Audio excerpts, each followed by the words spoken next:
So the main models that we have kits for are going to be the Ram Promaster, the Mercedes Sprinter, and the Ford Transit. So they each have their pros and cons to them. So starting off with height, the Ram is going to be the shortest of them, starting off at about 76 inches.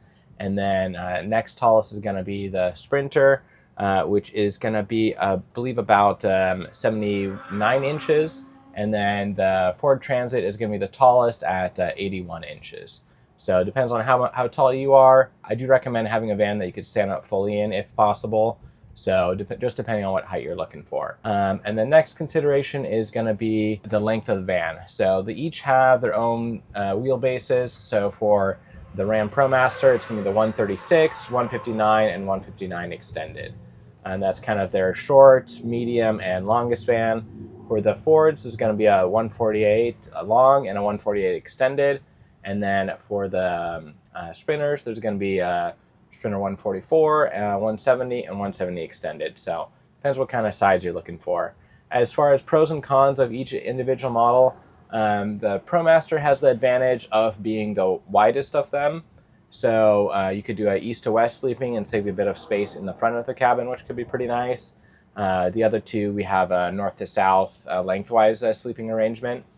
And then on the ProMaster, also has the advantage of having a lower step up. It's a little bit easier to get into the van, so there's some advantage into that. I think the Ford Transit is probably the most reliable of them, but followed by a close second on the Mercedes Sprinters. But those are probably both pretty close. I think the ProMaster might not be as reliable as the other two, but it is also going to be the cheapest. So as far as cost, it's typically ProMasters are going to be the most affordable, followed by the Ford Transits, and then lastly, the Mercedes Sprinters are typically the most expensive. One thing I'm not the biggest fan on the Ford Transits is that they do have a lower door. So when you're getting in and out of that sliding door on the passenger side, you do kind of have to duck down a little bit more. And then when you're standing inside, you're kind of looking at a bit of the roofline more so on the Transits. Whereas on the Sprinters and ProMasters, they have the full height door, better view kind of hanging out on the inside.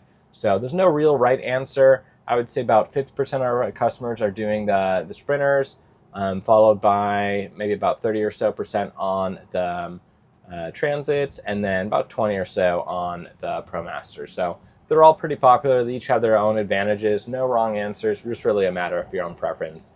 Another advantage on the Sprinter is that it's often diesel. Some people like that, and it's easy to tie into a diesel heater for it. But they do have gas heaters as well too that you could also tie into both the Ford Transit as well as the ProMaster. So no wrong answer here. We have kits for all of them. Customers are happy with each of those vans, but really just your own personal preference on it. So hope that helps.